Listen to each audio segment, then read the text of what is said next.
Aceh ini bagaikan durian. Kenapa durian? Di luar dia berduri, di dalam dia menyimpan sesuatu yang berharga bagi manusia.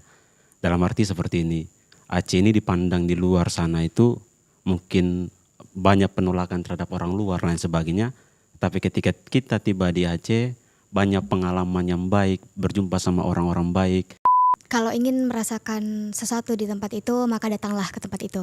Jangan pernah dengar dari perkataan orang, karena apa yang kita rasakan itu berbeda dengan apa yang mereka rasakan. Karena yang mereka rasakan ya seperti apa yang mereka perbuat di situ gitu. Karena saya orang yang gak suka kotor, jadi ketika pulang kampus lihat gak ada yang nyuruh, langsung angkat sendiri, bakar sendiri. Sampai-sampai kos cewek itu mereka bilang gini, kenapa kau yang tiap hari angkat? Kenapa kau yang harus setiap hari bersihin kos? Saya katakan bahwa saya orangnya gak suka lihat kotoran. Walaupun saya mungkin karena kebiasaan tinggal udah merantau lain sebagainya dan kebiasaan kehidupan saya udah berubah, maka hal-hal seperti itu harus saya kerjakan.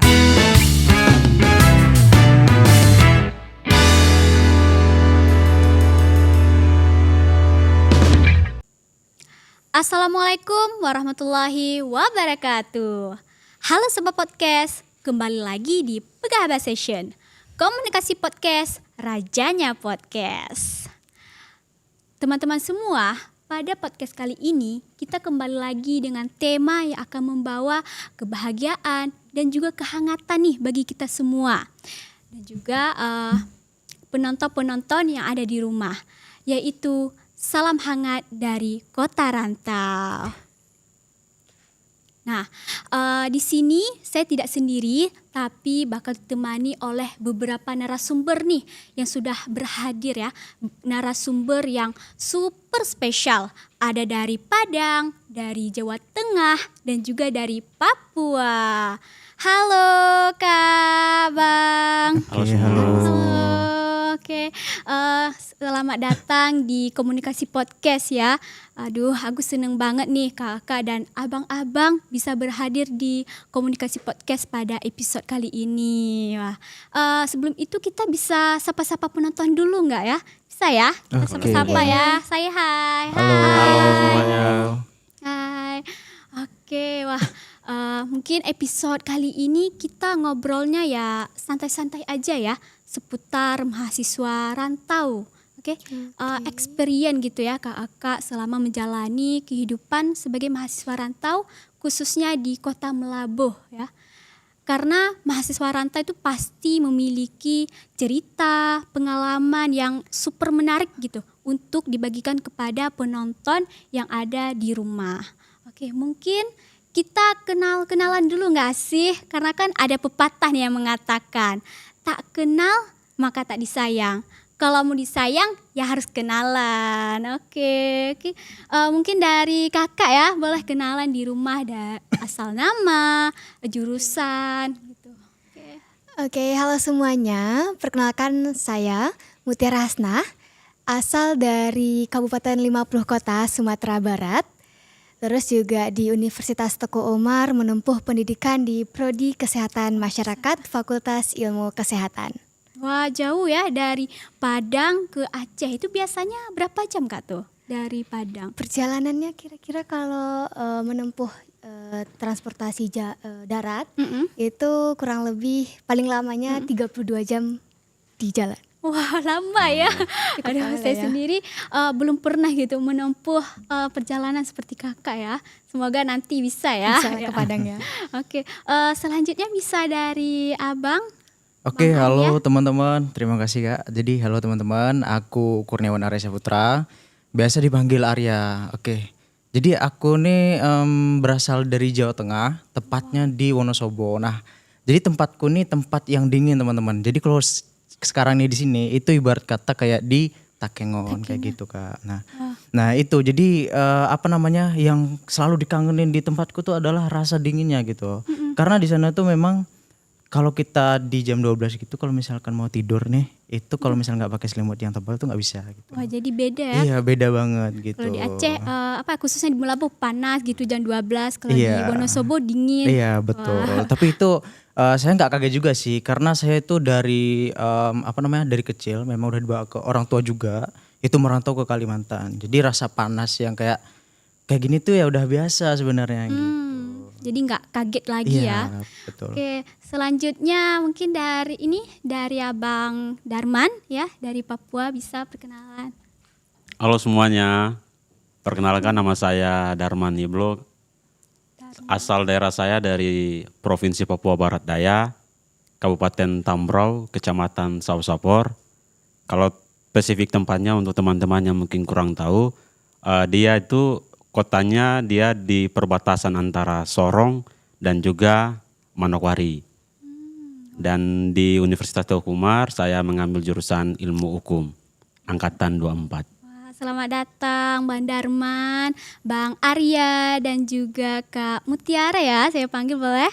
Oke, Mutiara di Komunikasi Podcast. Nah, teman-teman, setelah mendengar ini ya, jauh-jauh dari Padang, Jawa, Papua untuk menuntut ilmu tuh ke Melabo. Nah, Agus nih penasaran nih, kok bisa ya kepikiran kuliah gitu atau merantau ke Melabo? Ada nggak sih motivasi sebelumnya gitu? Ada nggak, bisa dibagikan ke teman-teman?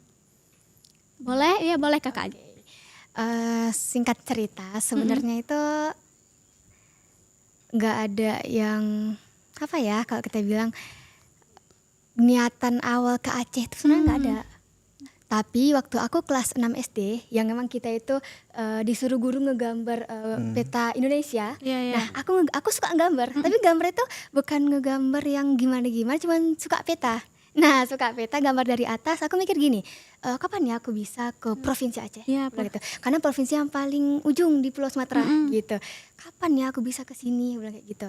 Dan itu di kelas 6 SD. Terus untuk masuk ke sekolah, kalau kita bilang itu impian dari kecil pun juga enggak gitu.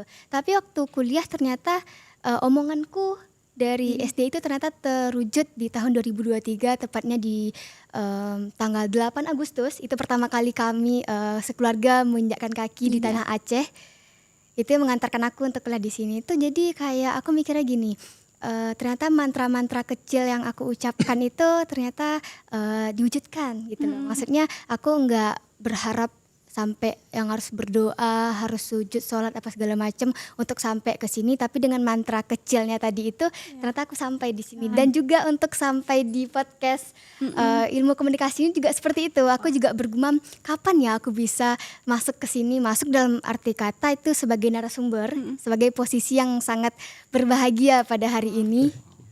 Oke, Jadi memang afirmasi ya, afirmasi yang betul. diucapkan, yang apa ya, yang dituliskan seperti kakak tadi, cuman ngegambar, nggak sampai berdoa lebih gitu untuk Aceh, tapi bisa gitu. Nah, ini menandakan bahwa segala ucapan, perkataan kita itu bisa loh diwujudkan. Jadi bagi teman-teman, jangan sekali-kali ya mengucapkan apa kata-kata yang aduh aku nggak bisa nih gitu ya. Itu bisa membawa pengaruh juga ke masa depan kita. Wah, makasih. Oke, mungkin dari Bang siapa dulu nih antara dua? Bang nih boleh? Oke, Bang kalau Ar. mau duluan boleh juga. Oke, Bang Darman. Baik, kalau saya ceritanya mungkin berbeda ya. Saya waktu SD SMP-nya itu di kampung saya, tapi ketika SMA dengan pertolongan Tuhan mendapatkan beasiswa. Dan saya bersekolah di Bogor waktu SMA. Setelah SMA, semenjak dari situ nggak ada kepikiran di pemikiran saya bahwa suatu saat kamu akan kuliah di Aceh, tinggal di Aceh. Wah. Itu tidak pernah terbesit dalam pemikiran saya. Dan waktu kami kelas 3 SMA selesai, ada beasiswa yang kami ikut seleksi. Kalau di sini saya ambil adik afirmasi pendidikan tinggi. Ketika seleksi, di dalam seleksi itu ada 2 tahapan. Tahapan yang pertama itu pilihan kita, 2 kampus dengan 4 jurusan. Dan setahu saya yang isi formulir saya itu bukan saya, tapi bapak angkat saya. Jadi waktu dia sampaikan kepada saya, Darman, tidak ada jurusan kampus yang saya ambil tuh di bagian Jawa aja. Udah kepikiran saya pasti tembus nih kan. Ketika udah selesai seleksi selesai, kelas 3 selesai, kami dipulangkan ke Papua. Kami sampai di Papua, 1 minggu tinggal di sana, pas keluar hasil seleksi. Waktu pada keadaan tersebut, saya, ayah saya sama mama saya karena orang tua petani, kami di kebun.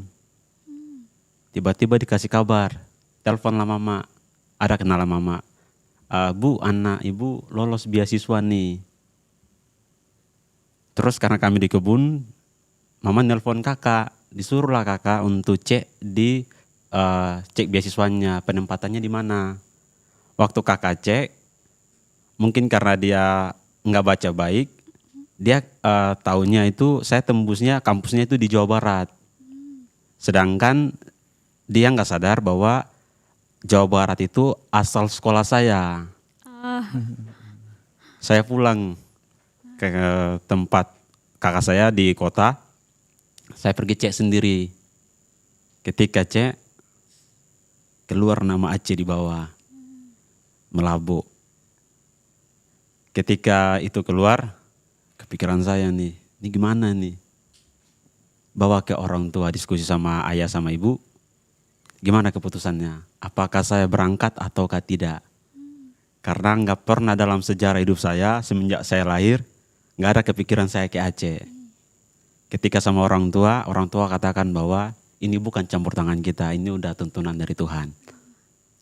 Dan jujur ketika mendengar itu ada rasa kecewa yang sangat berat. Karena segala sesuatu yang kita susun nggak berjalan sesuai dengan apa yang kita inginkan. Singkat cerita, kami orang tua turun ke kota, menyiapin barang-barang dan mau berangkat. Dan waktu berangkat, tetangga saya semuanya itu ada keberatan untuk saya pergi ke Aceh.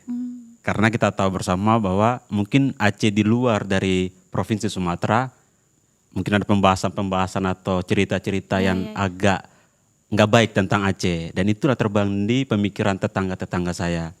Tapi karena keputusan orang tua, terutama mama, mau tidak mau kamu harus berangkat. Singkat cerita saya berangkat dan dalam perjalanan cukup jauh. Kalau kemarin saya ke sini pakai pesawat. Jadi ada 8 jam perjalanan. Itu di atas pesawatnya, tapi transitnya pun agak lama juga. Itu mungkin cerita singkat kenapa saya tiba di Aceh. Wah, jadi abang ini mendapatkan beasiswa ya dari adik tadi ya, afirmasi Pendidikan tinggi. Wah, berarti itu khusus untuk orang Papua atau boleh untuk orang selain di Papua gitu? Yang setahu saya untuk beasiswa ini khusus untuk orang Papua dan daerah 3T dan juga untuk anak-anak orang tuanya yang kerja di luar di Malaysia TKI. Jadi teman-teman ya yang ingin kuliah nih ya boleh nih pakai apply beasiswa adik ya seperti Bang Darman Iya, ya. Bahkan dulu nggak kepikiran gitu ya buat kuliah di Aceh, tapi karena beasiswa adik ini bisa menerbangkan Bang Darman ke Aceh gitu. Wah, ini cerita yang inspiratif ya. Oke, mungkin dari Bang Arya ada cerita yang Oke, kalau dari saya sendiri itu ya hampir 11-12 gitulah. Tapi sebenarnya titik awal saya adalah saya punya tujuan. Kita itu hidup pasti ya seakan-akan dulu kita menginginkan apa gitu. Makanya orang bilang dulu waktu di SD itu kamu cita-citanya menjadi apa sih? Nah, gitu. Nah, itu kan ibarat kata seperti itulah. Nah, jadi kalau saya sendiri itu kalau memang saya tidak bisa menginjakkan kaki ke luar negeri, seenggaknya saya menginjakkan seluruh pulau yang ada di Indonesia gitu. Nah, itu keinginan saya waktu dulu di SMP. Nah, jadi semenjak itu saya memikirkan pada saat selesai di SMA atau di MAN gitu, karena orang tua merantau juga, ya udahlah saya memilih untuk kayak kemana gitu, yang paling jauh. Nah, dan juga kabar-kabar dari Aceh kan kita lihat dengan kayak syariat Islamnya ini. Nah, itu membuat penasaran saya lebih tinggi ke Aceh gitu. Dan nggak nanggung-nanggung lah jauhnya gitu karena yang paling ujung. Nah, kayak gitu. Terus semenjak saya di sini pun saya membuktikan bahasanya saya akan bisa untuk ke seluruh Indonesia gitu. Hanya satu yang belum saya injakan yaitu di tanah Papua. Betul. Jadi kayak ada satu yang wishlist yang belum tercapai, Insya Allah mungkin kedepannya Insya Allah bisa kayak gitu. Bisa Kak. ya, Iya. amin. Mungkin boleh dibantu sama Abang Darman ya. Bisa terbangkan Iya, ke kemarin Papua. sempat juga sih ditawarin tentang kayak apa namanya, di sana kan ada semacam organisasi luar gitu, UNICEF.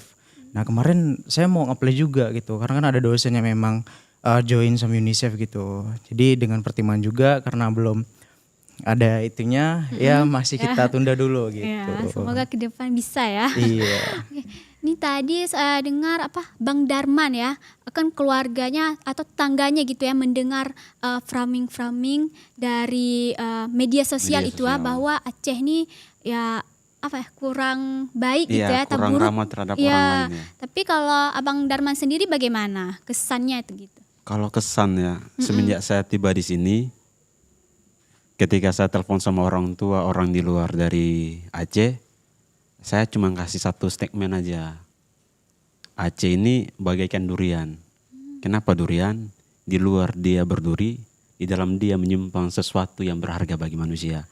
Dalam arti seperti ini, Aceh ini dipandang di luar sana itu mungkin banyak penolakan terhadap orang luar dan sebagainya.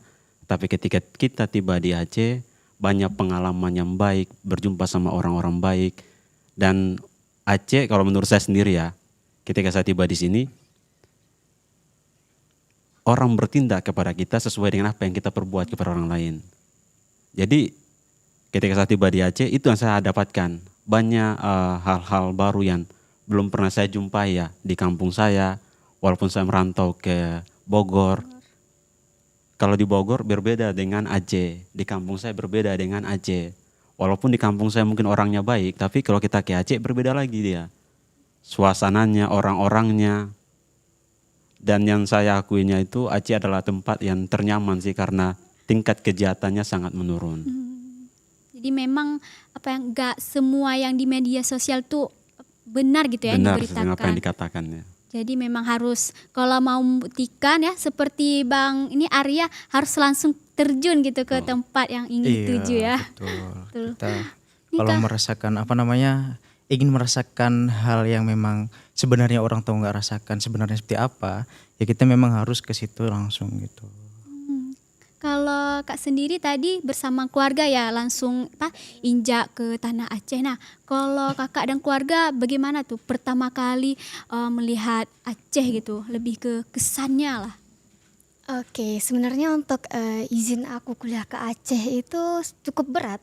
Tetapi karena statement yang tertanam di pikiran orang tua gitu, itu cukup baik untuk Aceh. Makanya mereka ngasih izin, memperbolehkan. Memang ya di minggu pertama kada tahu lulus di UTU gitu. Di mana UTU gitu? Di Aceh. Acehnya di mana? Aceh Barat gitu loh kan. Aduh, kita sekeluarga belum pernah ke Aceh lagi. Gimana ya tempatnya? Seperti itu. Terus karena itu tadi statement untuk daerah Aceh sendiri tuh udah bagus di orang tua saya sendiri, makanya mereka mengizinkan. Padahal dulu itu aja sekolah dulu memang saya untuk di itu kan MTS sama MAN. Di MAN itu dulu udah lulus di sekolah yang terbaik di Sumatera Barat, itu nggak dikasih izin karena asrama. Itu nggak dikasih izin karena jauh dari orang tua. Maka saya heran di minggu pertama itu, luluh nggak ya orang tua nanti gitu loh, luluh nggak ya nanti gitu loh. Bisa nggak ya dikasih izin, takutnya nanti nggak dikasih izin. Maksudnya kita udah berusaha karena aku masuk ke UTU itu kan SNBT. Jadi udah sebulan waktu bulan puasa itu sebulan full itu bimbel. Kayak jarak dari rumah ke tempat bimbel itu sekitaran 45 ada deh, 45 menit. Jadi PP setiap hari pergi pagi pulangnya abis taraweh gitu. Kayak capek. Makanya aku mikir, orang mikir gini, kamu bisa dapetin universitas jauh lebih baik di Kota Padang, tempat asalmu. Tapi aku mikir setelah apa yang aku korbankan, setelah semua yang aku usahakan, dan ternyata memang Tuhan menempatkan aku di Aceh, di Universitas Teguh Umar. Gitu. Jadi aku harus terima gitu. Makanya aku nggak sampai sekarang pun orang bilang kayak kenapa nggak di Padang aja gitu. Ya karena orang nggak ngerasain apa yang udah aku perjuangkan. Mereka nggak tahu nih apa yang udah aku perjuangkan untuk sampai di sini gitu. Karena ya seperti Bang Darman tadi sama Bang Arya, mungkin kita masuk ke sini tuh dengan jalur yang berbeda-beda gitu. Jadi ya itu jalur berbeda, jalan yang berbeda, apa yang kita rasakan juga berbeda gitu. Jadi pertama kali sampai sini alhamdulillah orang tua approve, hampir setiap tahun ke sini orang tua gitu. Jadi kayak Ya alhamdulillah approve sih untuk daerah Aceh, tepatnya di Melaboh, Aceh Barat. Nah, Gitu. ini banyak ya dari abang-abang tadi mendengar menceritakan bahwa Aceh memang tempat terbaik, ternyaman, gak seperti yang diberitakan oleh media sosial. Terus juga dari Kak Mutiara, memang orang-orang tuh asik ngejudge ya, gak pernah lihat itu Iya, betul. usaha kita, malah melihat hasil. Misalnya kakak dapat di UTU ya, malah ngelihat hasil di UTU tapi malah dijudge gitu, nggak didukung. Padahal hasil yang kita dapatkan dari pengorbanan kita itu memang yang terbaik gitu. Mungkin kakak ada nggak sih hal-hal yang menurut kakak itu terbaik selama di UTU, mendapatkan juara gitu? Ini keren nih. Waduh. Aduh. Sebenarnya untuk kali ini aku sangat-sangat bersyukur sampai di sini. Dari awal masuk ke sini di bulan Agustus, tanggal 14 deh kalau nggak salah. Jadi aku ke sini itu seminggu sebelum perkuliahan dimulai. Kenapa begitu? Karena yang pertama aku nggak pernah ke Aceh, nggak tahu tempat ini bagaimana, terus cuaca di sini bagaimana gitu. Yang kita harus beradaptasi lagi gitu. Terus juga nggak samsek, tidak ada keluarga di sini. Jadi kayak ini betul-betul experience sekali gitu. Jadi makanya seminggu sebelum kuliah udah ke sini, terus masuk kuliah, jumpa cutting apa segala macam itu Masya Allah sekali gitu. Kenapa saya bilang gitu? Dari awal perjalanan sampai hari ini maupun dari teman-teman satu letting, satu angkatan yang di atas kami, termasuk juga Bang Arya letting di atas kami, terus juga termasuk kepada dosen-dosennya dari awal semester 1 sampai sekarang di semester 6 itu alhamdulillah baik-baik aja gitu loh. Maksudnya kayak aku kalau kuliah di Padang dapat nggak ya yang kayak gini gitu loh. Makanya kemarin itu sempat di semester berapa ya? Itu tuh mau pindah semester 4 deh kalau nggak salah. Itu memang mau pindah ke Padang, tapi aku kembali memikirkan apa yang aku dapatkan di UTU ini apakah aku dapatkan juga nanti ketika aku di Padang gitu loh. Memang mungkin kalau untuk perihal keluarga itu lebih dekat, mungkin setiap minggu bisa pulang. Tapi kalau di Aceh 1 kali 6 bulan baru bisa pulang gitu. Itu sih luar biasa sekali kalau untuk di sini, dan juga untuk prestasi alhamdulillah terbilang cukup ada. Cukup ada gitu dalam artian ya, kalau kakak bertanya tadi ya aku bisa jawab alhamdulillah ada. Terus juga ya itu untuk orang-orang yang di sini ya alhamdulillah, dan ternyata nikmat kedekatan dengan keluarga itu bukan ditarik sih, tapi kayak ya agak ditahan sedikit gitu, ditahan dulu karena menempuh pendidikan, tapi ternyata bertemu orang-orang di sini ternyata itulah kenikmatannya. Wah, ini memang ya hasil yang didapatkan memang terbaik ya. Dari tadi usaha UTBK latihannya ya 45 menit dan hasilnya sangat memuaskan ya. Walaupun jauh dari keluarga tapi mendapatkan gantinya ya. Atau bukan ganti sih, kayak lebih tambahan ya, teman-teman gitu ya. Teman-teman yang mempedulikan kita. Nah, kalau Bang Arya nih, saya penasaran, kan Abang udah keliling ke Indonesia ya? Iya, beberapa daerah di Berapa itu Indonesia. hasil dari uang, maksudnya uang pribadi atau memang dari beasiswa, ada beasiswa gitu? Oke, jadi untuk experience aku ke beberapa daerah itu sebenarnya memang keinginan aku itu. Nah, jadi untuk caranya teman-teman, caranya itu sangat banyak sekali. Salah satunya adalah bagaimana kita memanfaatkan program-program pemerintah yang sudah ada. Jadi program-program di perguruan tinggi itu sangat banyak teman-teman. Jadi jangan sampai teman-teman berpikiran bahwasanya kita kuliah ini cuma untuk, ya kalau kita bilang kan kupu-kupu, enggak, ini jenis mahasiswa gitu. Nah mahasiswa kan ada yang kupu-kupu tuh, ada yang kura-kura, dan juga ada yang kayak dia fokus ke sama prestasi gitu. Nah sebenarnya kalau misalkan semuanya diimbangi, teman-teman akan tahu rasanya gitu. Nah itu juga yang saya rasakan. Jadi saya itu semenjak SMA, memang saya dulu orangnya yang introvert gitu. Jadi kayak nggak punya teman, ya nganggap bahasa diri saya tuh nggak punya teman gitu. Tapi semenjak berjalannya waktu saya di SMA itu saya mulai mengikuti salah satu organisasi di eksternal. Nah di situ itulah titik awal saya untuk saya itu berani untuk mengambil sebuah langkah yang lebih baik gitu. Nah di situ juga saya lanjutkan di perkuliahan gitu. Memang saya di semester 1 tuh memang langsung aktif. Itu saya langsung mengikuti beberapa organisasi Dari semester 1 sampai semester 6 itu saya full di organisasi internal maupun eksternal gitu. Nah, semenjak itu juga saya imbangi dengan mengikuti beberapa program dari pemerintah. Salah satunya kemarin di masa saya itu ada namanya program PMM. Nah, itu kan pertukaran mahasiswa merdeka. Nah, jadi di situ di semester 3 saya mencoba itu. Itu awal pertama kali saya keluar daerah gitu. Nah, saya coba. Terus karena KTP saya Kalimantan dan juga Kalimantan dan asal saya dari Jawa, saya tidak boleh mengambil wilayah kedua tersebut dan Sumatera karena saya domisilinya di Sumatera. Makanya di situ berarti yang belum apa nih? Sulawesi. Kemarin Sulawesi sama Papua itu pilihannya. Jadi udahlah pertimbangan sama orang tua antara Sulawesi dan Papua gitu. Sebenarnya saya pengen yang di jauh sekalian gitu, Papua gitu, gimana di sana.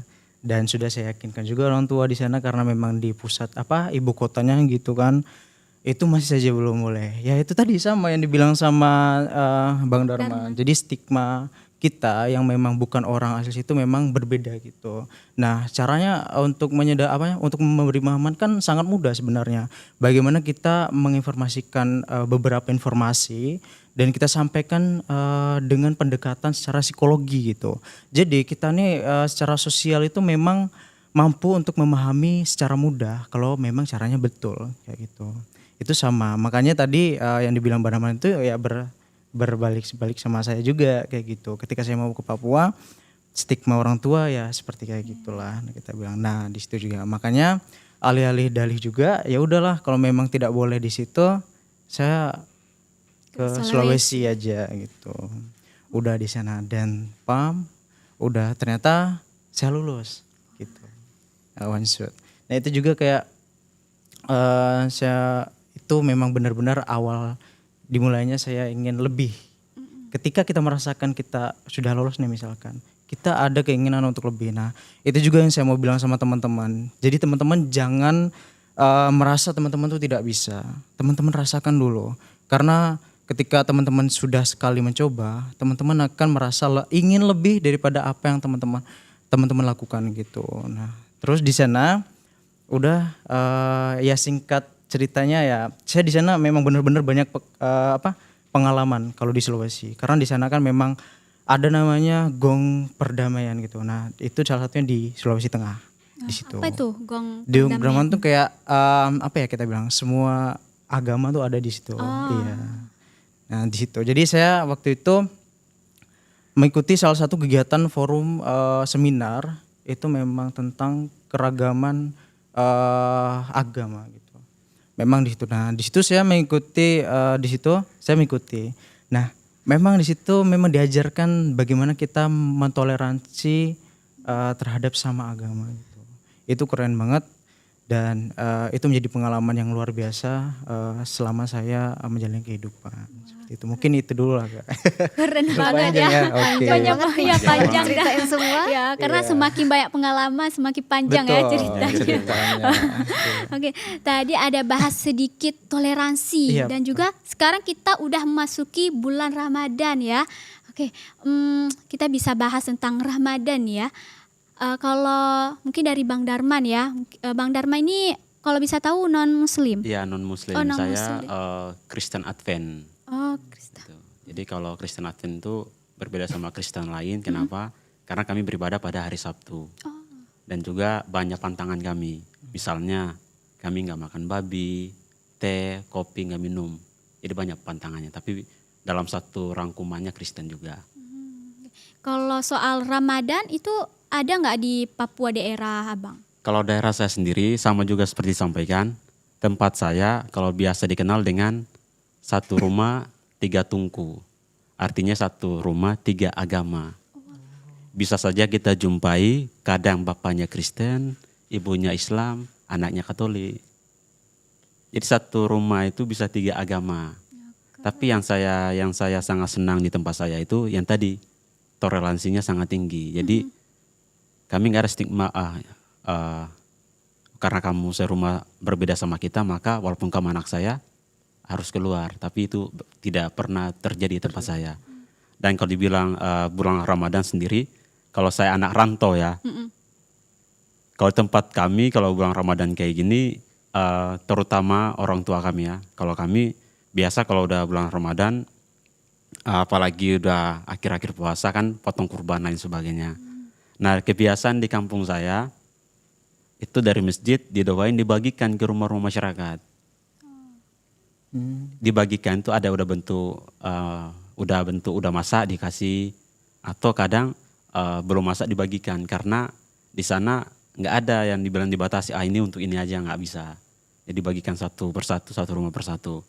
Dan lebih tepatnya kalau di sana itu yang saya nggak pernah rasain di kampung saya, terlebih khususnya di tempat saya, kalau di Aceh sendiri kalau bulan puasa kayak gini jarang warung tutup, warung semuanya tutup kan, warung-warung makan lain sebagainya. Di tempat saya walaupun toleransinya tinggi lain sebagainya, tapi kalau bulan puasa seperti ini nggak ada warung yang tutup, semuanya dibukakan.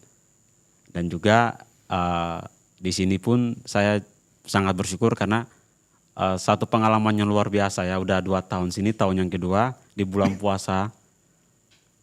Gimana caranya, apalagi sekamar saya sendiri pun beragama Islam dan juga dia juga berpuasa, otomatis kalau saya ikut dia sekamar, sahur sama-sama, berbuka sama-sama. Karena saya orangnya nggak enakan. Gak enakannya muncul karena kebiasaan seperti itu. Ketika teman saya udah berbeda dari saya, maka nggak boleh saya melebihi dia atau melakukan sesuatu yang tidak enak terhadap dia. Dan kalau di kampung saya sih tersendiri, kalau bulan-bulan kayak ini sangat merindukan hal itu ya. Apalagi kalau bulan kayak gini, kadang libur besar nih kalau di kampung saya. Dan libur itu kebiasaan di kampung saya, kadang namanya tokok sagu. Tokok sagu. Jadi kalau tokok sagu itu proses untuk pengambilan bubuk sagunya, tepung sagunya. Jadi biasa liburan kayak gini, 2 minggu, 1 minggu itu kami tidur di dusun sagu. Jadi seminggu itu proses pembuatan, nanti udah selesai, baru pas masuk sekolah lain sebagainya, disitulah proses untuk kita menikmati berkat yang udah kita kumpulin selama liburan tuh. Jadi manfaat apa tadi? Tokok sagu Tokok ya? sagu ya. Itu buat kita apa tuh? Kalau tokok sagu itu proses pengambilan tepung sagu dari pohonnya. Wah, jadi memang berbeda Iya, ya, ada berbeda. adat Ada. di Aceh sama Kebiasaan, di ya. Papua. Dan juga itu hal yang paling abang rindukan Iya, ya rindukan. sebelum liburan gitu ya. Liburan ya. Karena udah jujur aja di Bogor 3 tahun. Itu tidak pernah pulang. 3 tahun waktu ke Bogor, cerita singkatnya itu, saya ke Bogor itu pertama kali keluar dari rumah. Jadi kalau kita keluar rumah kan biasanya mungkin rumah tetangga, rumah keluarga lain. Tapi semenjak saya kecil sampai SMP kelas 3 itu tidak pernah tidur di rumah tetangga atau dititipkan dimanapun. Jadi ketika saya kuliah di Bogor, SMA di Bogor, itulah pertama kali saya keluar dari rumah. Nyampe di Bogor 3 tahun saya nggak pulang-pulang. Dan itu pun masih dirindukan. Ketika saya pulang cuma 2 minggu di Papua, langsung berangkat ke Aceh. Maka itu belum tersampaikan sampai sekarang. Ini singkat ya, nggak bisa merasakan ya. Ini tadi dari Papua, dari Bang Darman sudah ada tradisi namanya tokok sagu ya, mengambil serbuk sagu ya sagu dari ya, pohonnya. dari Nah, pohonnya. kalau dari ini Bang Arya ada nggak dari Jawa Tengah tradisi-tradisi gitu sebelum Ramadan, sebelum liburan? Kalau untuk tradisi di Jawa itu banyak sebenarnya. Tapi ada 2 yang mau aku sampaikan. Jadi untuk sebelum kita melaksanakan ibadah berpuasa di bulan Ramadan, itu biasanya orang Jawa itu ada namanya itu padusan. Jadi padusan ini adalah menyucikan diri gitu. Yang menyucikan diri itu kita mandi. Tapi mandinya itu biasanya itu sebelum subuh. H-1-nya mau berpuasa kayak gitu. Jadi itu memang sebagai simbol di mana kita ingin menyucikan diri sebelum melaksanakan ibadah puasa. Sederhananya seperti itu. Tetapi kayak gini juga kalau di kampung saya sendiri itu karena yang namanya padusan, dia sering dilaksanakan secara bersamaan. Itu biasanya di sungai gitu. Kalau di sungai itu dia memang pelaksanaannya memang di pagi hari, kayak di jam-jam 9 ataupun di jam 10 gitu. Memang di situ masyarakat berkumpul, terus mereka kayak ya mandi seperti biasa gitu, tapi ya simbol kayak padusan kayak mandi Ya, pakai air gitu pembersihan aja. diri Iya, ya, pembersihan dirinya itu yang lebih ini. Kalau untuk secara detailnya ininya tuh nggak ada gitu. Karena memang itu sebagai filosofi aja. Nah, kemudian untuk yang kedua nih ya berjalan juga sama yang pertama gitu, berkaitan gitu. Kalau yang kedua nih namanya kalau di sini kan megang gitu. Ya, Kalau di sana megangan megangan. megangan gitu istilah lainnya. Tapi yang membedakannya tuh kalau di Jawa itu megangan ini nih ada dua. Yang pertama adalah ziarah kubur. Ziarah kubur tuh sebelum puasa, sama pelaksananya juga tuh di sebelum subuh.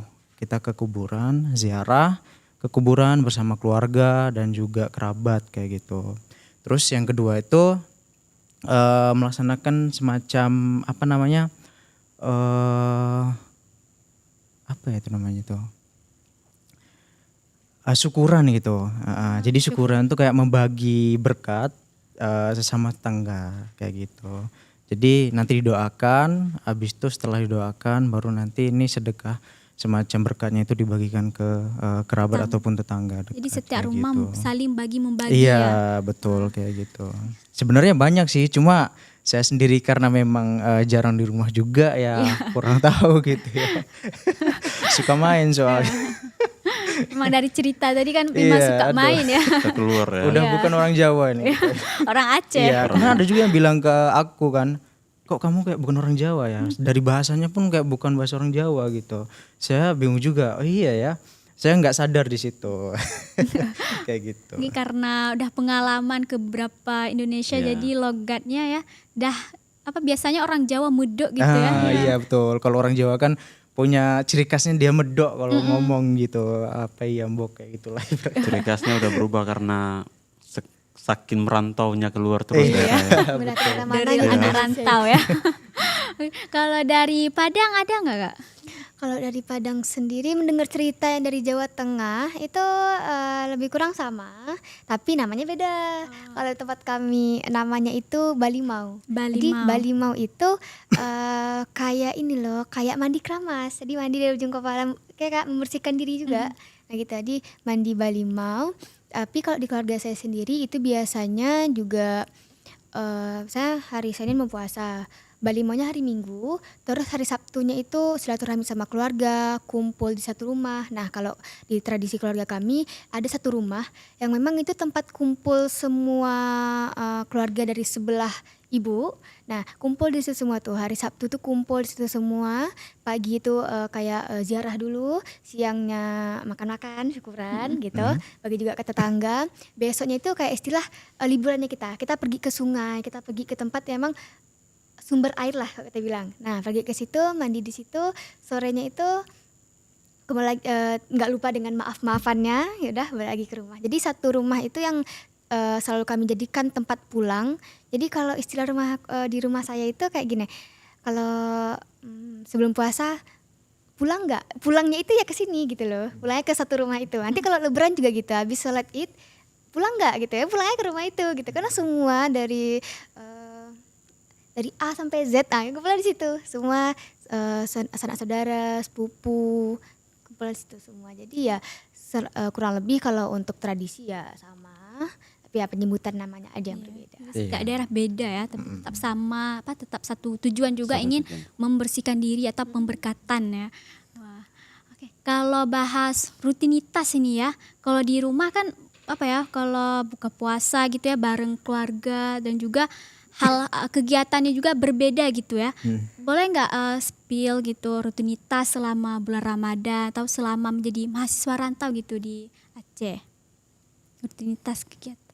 Rutinitas kegiatan itu ya kita bilang kalau misalkan kita sebagai anak rantau untuk rutinitas apa namanya seperti biasa itu ya mungkin kalau kita bedakan sama yang mereka tinggal di sini ya kita cukup harus mandiri gitu. Nah jadi kan kalau saya sendiri di bulan Ramadan ini ya nggak jauh-jauh sama teman-teman lah, nanti mungkin ceritakan itu ya kita tetap apa namanya menjalankan ibadah puasa gitu.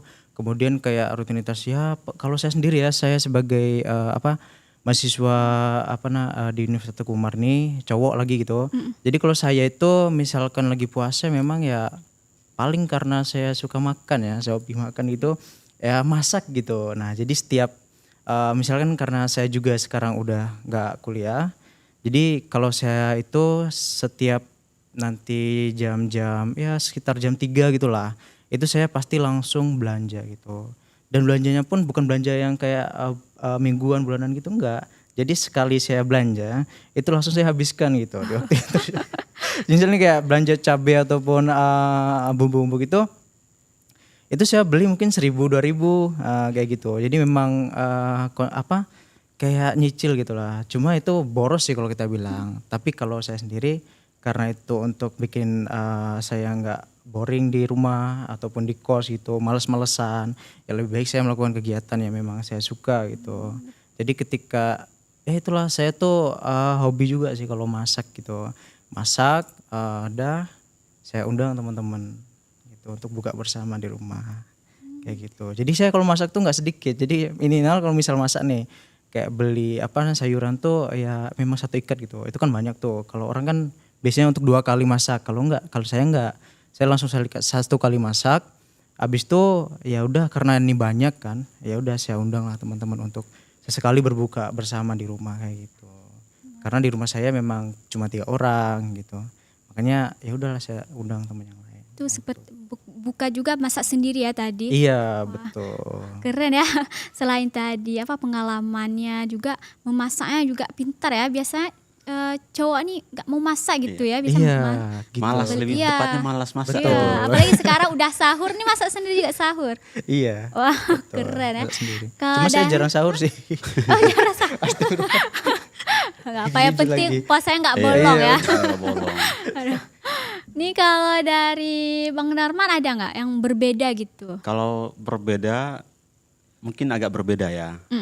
Dimana saya orangnya itu, misalnya nih ada kegiatan pulang kampus biasanya nyampe kos tidur lain sebagainya. Tapi ada posisi saya orangnya lebih tepatnya mata saya nggak suka lihat sampah. Kak. Jadi rutinitas saya ketika pulang kampus sore udah bosan putar musik langsung hari itu bersihin kos. Satu kos tuh yang lorong cowok, lorong cewek dibersihin. Nah, kumpulin sampahnya kadang tuh pel kos. Satu kos tuh saya pel tuh biasanya. Terus kadang kalau udah hari liburan, selesai liburan kita masuk, kalau kos udah saking joroknya, apalagi yang cowok, jujur-jujur aja ya anak rantau ya. Kalau kita masuk ke kos cowok, dibilang manusia yang tinggal pun nggak sesuai. Karena sangat-sangat jorok lah dan sebagainya. Sampai di bapak kos kami, dulunya itu dia siapkan tempat sampah itu per kamar. Per kamar, satu tempat sampah satu kamar. Tapi saking malasnya itu cowok, sampah nggak pernah diangkat tuh. Dibiarin kayak gitu. Karena saya orangnya nggak suka kotor, jadi ketika pulang kampus lihat nggak ada yang nyuruh, langsung angkat sendiri, bakar sendiri. Sampai-sampai kos cewek itu mereka bilang gini, kenapa kau yang tiap hari angkat? Kenapa kau yang harus tiap hari bersihin kos? Saya katakan bahwa saya orangnya nggak suka lihat kotoran. Walaupun saya mungkin karena kebiasaan tinggal udah merantau lain sebagainya dan kebiasaan kehidupan saya udah berubah, maka hal-hal seperti itu harus saya kerjakan. Dan itu yang mungkin jadi hal yang berbeda.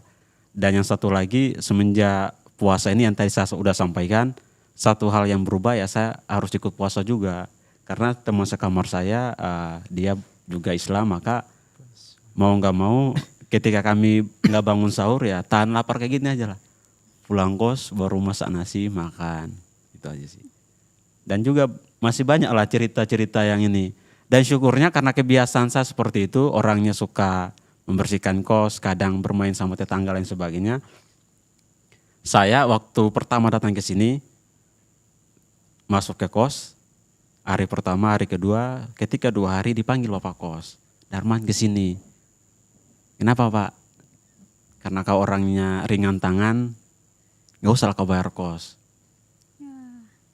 1 tahun 1 tahun full tuh nggak bayar kos. Ketika masuk tahun kedua, semester kemarin, jumpa lah aku sama dia. Pak, semester ini pengen kali saya sendiri 1 kamar. Gak mau orang lainnya masuk. Tapi kata bapak, boleh Darman, tapi kau bayar setengah. Karena kos kami itu 1 tahun 5 juta, kau bayar aja 2.500.000. Tapi waktu malam tiba-tiba ditelepon. Darman, iya Pak, ada orang yang masuk samamu. Terima ya. Baik Pak. Gimana saya tak bayar? Enggak usah kau bayar. Jadi mulai dari situ saya merasa bahwa kebiasaan kita yang baik, perbuatan kita yang baik, tanpa harus kita katakan bahwa saya tanamkan dalam diri saya sendiri bahwa apapun yang saya kerjakan, mau tidak mau orang itu lihat, siapapun itu lihat, orang nggak lihat tetap saya kerjakan. Karena menurut saya, karena berkat itu bukan dari orang yang lihat saya kerjakannya tapi dari Tuhan. Maka ya syukurnya berkat yang saya terima ya orang lain nggak terima gitu.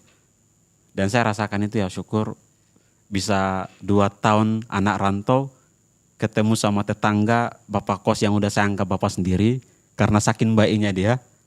Itu sih yang saya rasakan dan rutinitas kebiasaan saya seperti itu ketika saya lakukan dibalas dengan hal yang luar biasa. Itu Kak, makasih. Oke, wah jadi ketika perbuatan baik akan juga dibalas dengan perbuatan baik ya seperti tadi. Wah. Oke, ini kita bahas tentang mungkin ada rutinitas lain seperti wartakjil gitu ya, seperti di sosmed ya orang sama server sebelah gitu pasti wartakjil ini. Kalau abang ada nggak wartakjil? Kalau buat takjil gitu ya. Okay. Kalau waktu puasa ini kami ada jualan roti di biasanya. Jadi kalau dari sini simpang, kalau biasanya dibilang Bimbel Pelangi.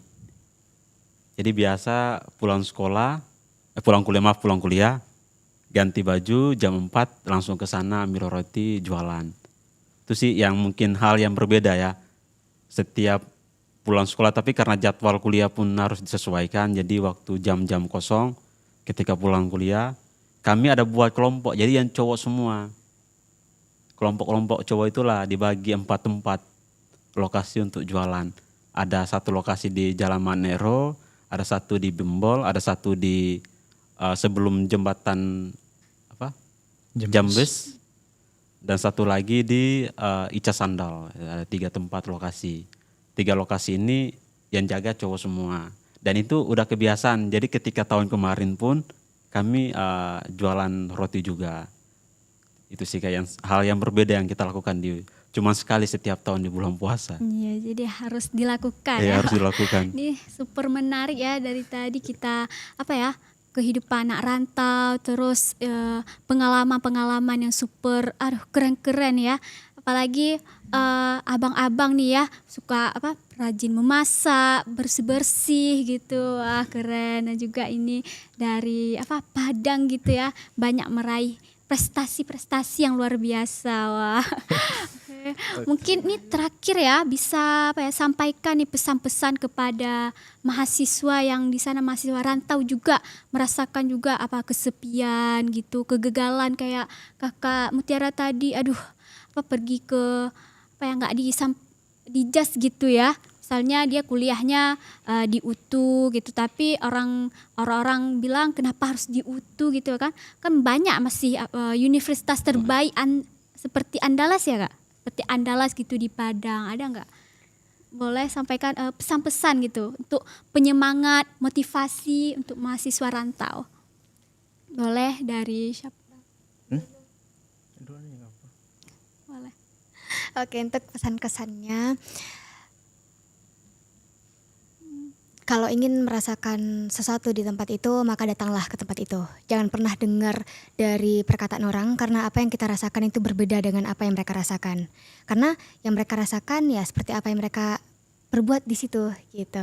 Jadi terus juga untuk anak rantau, mungkin part paling sedih dalam kehidupan di merantau ini adalah part di mana telah memasuki bulan Ramadan. Karena telah memasuki bulan Ramadan berarti memasuki bulan homesicknya anak kos gitu. Karena kebiasaan kami di rumah sama keluarga, karena saya juga anak bungsu, jadi kayak aduh aku sendiri sendiri karena di kos sendiri, ngekosnya sendiri gitu ya. Jadi bukan nggak punya teman, tapi di depannya itu masih akrab, masih awal sama orang-orang di sekitar gitu. Tapi karena sendiri di kos tadi itu kayak aduh udah bulan Ramadan, padahal bulan Ramadan itu adalah bulan yang sangat-sangat kita tunggu. Tapi karena udah masuk ke bulan Ramadan berarti bulan homesick dimulai gitu.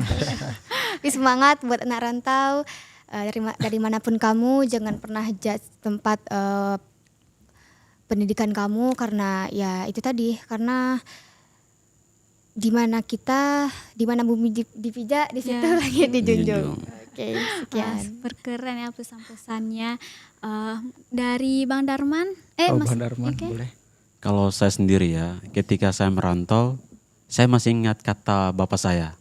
Ketika saya turun dari rumah kami kan ketika turun ke bawah, dia sampaikan kepada saya, Darman, ketika kau merantau, bergaul sama siapapun saja. Orang mabuk, orang peminum minuman keras, kau bergaul sama dia. Perokok, kau bergaul sama dia. Penjudi, kau bergaul sama dia. Gak boleh kau batasi. Sampai-sampai muncul pemikiran saya bertanya ke bapak saya, kenapa bapak izinkan saya bergaul sama orang-orang seperti itu? Menjerumuskan saya. Tapi ada satu statement yang bapak saya sampaikan kepada saya, bergaul sama orang yang pemabuk bukan arti kau menjadi orang pemabuk, tapi pelajari alasan dia menjadi seorang pemabuk. Bergaul sama orang yang perokok, pelajari kenapa dia merokok.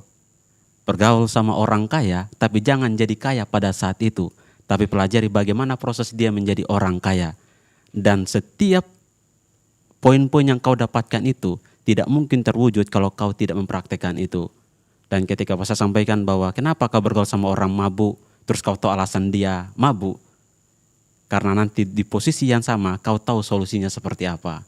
Dan ketika saya merantau, itulah yang saya tanamkan dalam pemikiran saya, bahwa jangan pernah memilih teman, tetapi ketika kau berteman sama dia, pelajarilah yang baik daripada dia dan terapkanlah itu dalam kehidupan dia, dalam kehidupan kita. Maka dari itu untuk anak-anak rantau, jangan pernah batasi lingkaranmu dengan pergaulan, tetapi caramu bagaimana untuk menerima setiap poin-poin penting dalam pergaulanmu, dan jadikanlah referensi dalam kehidupanmu untuk kau bisa berjalan sendiri tanpa ada bimbingan orang tua. Karena jujur aja teman-teman, kita lihat aja emas ya. Emas untuk mendapatkan kemurnian emas dibakar berulang-ulang kali. Maka ketika kita di perantauan seperti ini, jauh dari orang tua, ada rindu, ada kegelisahan, ada kesedihan, ada tantangan yang kita hadapi, ingat itu sebagian dari proses yang mungkin Tuhan hadirkan untuk memproses dirimu menjadi seorang yang berkualitas. Mungkin itu Kak. Wah, keren ya. Apa pesan yang dari ayah ya? Iya, iya. Ayah yang super pengingat gitu untuk di perantauan ya, jauh dari keluarga tanpa pengawasan, tapi bisa dilakukan oleh Bang Darman. Nah, mungkin terakhir dari Bang Arya ada? Oke, teman-teman. Dari aku cukup sederhana aja ya. Teman-teman jangan pernah berkecil hati ketika teman-teman belum berada di posisi yang ingin teman-teman mau. Happy dengan proses yang telah teman-teman hadapi. Jadi yang mau aku sampaikan di sini adalah ketika kita ingin sesuatu yang lebih, yang pertama harus kita tanamkan dalam diri kita adalah kita yakin dan percaya dalam diri kita kalau kita itu bisa. Lagi-lagi saya ingin mengomongkan tentang afirmasi dalam diri. Jadi ketika teman-teman sayang sama diri teman-teman, jangan salahkan kalau teman-teman nanti di masa depan akan lebih baik gitu. Jadi yang pertama, karena saya juga beberapa pengalaman belajar dari pengalaman orang lain juga yang disampaikan oleh Darman tadi, itu adalah penyampaian bahasanya kita belajar dari orang lain. Jadi ilmu yang terpenting adalah di sini kalau kita tidak mau menginjak berjalan di lubang yang sama, ya udah kita belajar dari orang lain gitu. Jadi yang mau saya sampaikan juga di sini, ketika teman-teman tadi sudah mampu dan juga sudah sayang dengan diri teman-teman sendiri, mau berada dimanapun teman-teman, saya rasa teman-teman akan tangguh dan terhadap diri teman-teman sendiri gitu. Jadi yang pertama mau saya sampaikan itu adalah teman-teman harus percaya bahasanya diri teman-teman ataupun apa yang di dalam teman-teman itu bisa teman-teman kembangkan ataupun lebih bertumbuh ke depannya gitu. Karena juga saya kesehatan masyarakat di bidang ilmu perilaku ataupun kalau misalkan ini ya ada sangkut pautnya sama psikologi gitu. Jadi yang permasalahan-permasalahan di mahasiswa tuh ya tidak akan terlepas sama namanya mental gitu. Mau kita mengerjakan tugas akhir, mau kita pertemanan bahkan itu memang yang terjadi seperti itu. Jadi tentang kayak kita nggak enak sama dia, kita benci, kita marah dan lain sebagainya, itu wajar. Itu namanya adalah ekspresi daripada perilaku gitu. Tapi yang harus kita jaga di sini adalah bagaimana kita mampu untuk mengontrol daripada emosi dan juga rasa gitu. Makanya kenapa orang bilang kenapa sih kamu nih rentan? Sebenarnya bukan karena kita yang rentan terhadap orang, tetapi kita rentan terhadap diri kita sendiri. Kita terhadap kondisi yang memang kita nggak nyaman, emosi dan juga rasa itu akan lebih dominan kalau kita tidak mampu mengontrol. Jadi makanya saya sekali lagi mau bilang sama teman-teman semua, mau dalam keadaan mau dalam keadaan pun sama siapapun dan dimanapun, yang harus teman-teman tanamkan di sini adalah bagaimana teman-teman sayang sama diri sendiri. Mungkin itu yang mau aku sampaikan, karena kalau bukan dari kita siapa lagi gitu. Itu Kak. Wah, terima kasih ya Kak Bang sudah memberikan pesan-pesan kepada para penonton ya. Ini juga mungkin seperti kakak dan abang sekarang nih ya, mahasiswa rantau gitu ya, yang jauh dari keluarga. Mungkin sampai di sini ya. Oke teman-teman, saya Agustina dari host Pegahaba Session mengucapkan terima kasih dan undur diri. Sampai jumpa di episode selanjutnya. Bye-bye. Bye-bye.